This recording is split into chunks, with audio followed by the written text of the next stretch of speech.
Les cicatrices de mon passé étaient profondes, les blessures que je portais pesaient lourdement sur mon âme.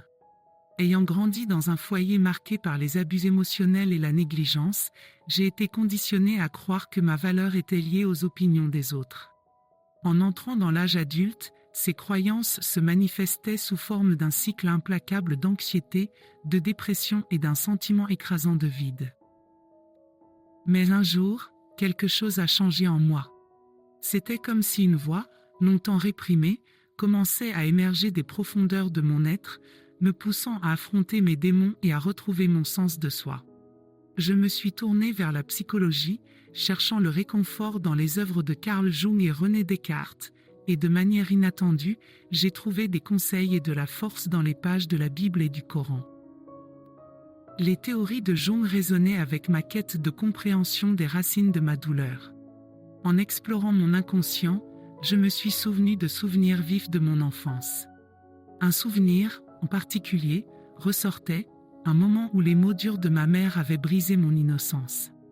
À cet instant, j'ai intériorisé la croyance que je n'étais pas digne d'amour et de respect.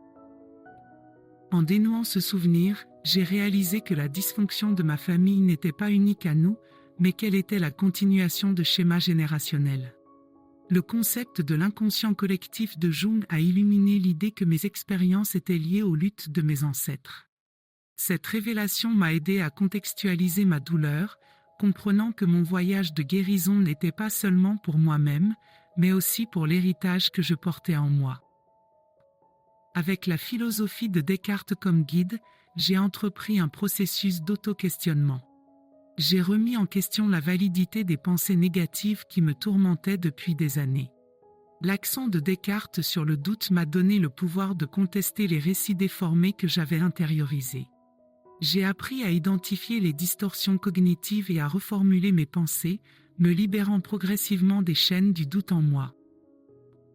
Mais mon voyage ne s'est pas achevé avec la psychologie seule. La Bible et le Coran sont devenus des sources inattendues de réconfort et de sagesse. L'histoire de Joseph dans la Bible m'a profondément touchée. Joseph avait également été confronté à la trahison et à l'adversité, mais il en est sorti plus fort et plus résilient. Son histoire m'a inspiré à croire que mes épreuves n'étaient pas vaines, qu'elles avaient le potentiel de me façonner en une personne plus forte.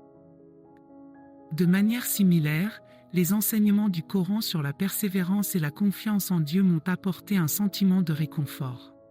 L'histoire de Job, un homme qui a enduré des souffrances immenses sans jamais perdre la foi, m'a rappelé que même dans mes moments les plus sombres, il y avait un brin d'espoir.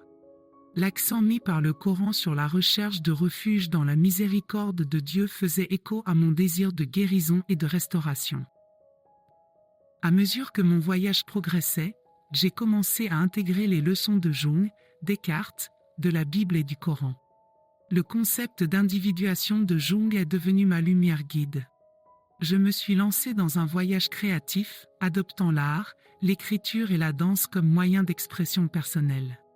J'ai confronté mon ombre, les parties de moi-même refoulées, et je les ai accueillies avec compassion. Le rationalisme de Descartes, combiné aux idées de Jung, m'a aidé à développer une relation équilibrée avec mes pensées, me permettant de discerner entre les perceptions déformées et la réalité objective. La Bible et le Coran m'ont offert un sentiment d'ancrage spirituel.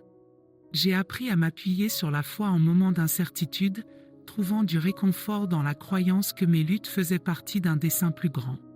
Les enseignements du pardon, de la compassion et de l'amour de soi résonnaient profondément en moi, me guidant vers la guérison, non seulement pour moi-même, mais aussi pour ma famille et ma communauté. Alors que je sortais lentement de l'obscurité, je ressentais un nouveau sentiment de dessein. Guidé par la sagesse de Jung, Descartes, de la Bible et du Coran, j'ai transformé ma douleur en catalyseur de croissance. J'ai poursuivi une carrière en psychologie, intégrant les perspectives diverses qui avaient façonné mon propre voyage de guérison.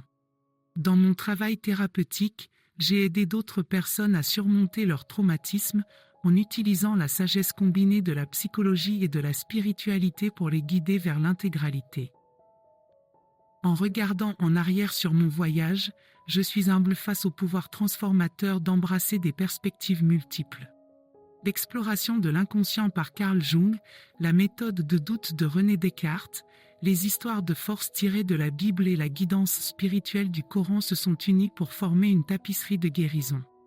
Ils m'ont enseigné que la guérison est un voyage multidimensionnel qui nécessite l'introspection, l'auto-examen rationnel, la foi et la compassion envers soi-même. Aujourd'hui, alors que je continue à marcher sur le chemin de la guérison, je suis reconnaissante pour l'intégration de ces enseignements. J'ai découvert un nouveau sens du dessin et une profonde connexion avec mon véritable moi. Les cicatrices de mon passé ne me définissent plus, elles sont devenues des symboles de résilience, de transformation et de l'esprit indestructible qui est en moi.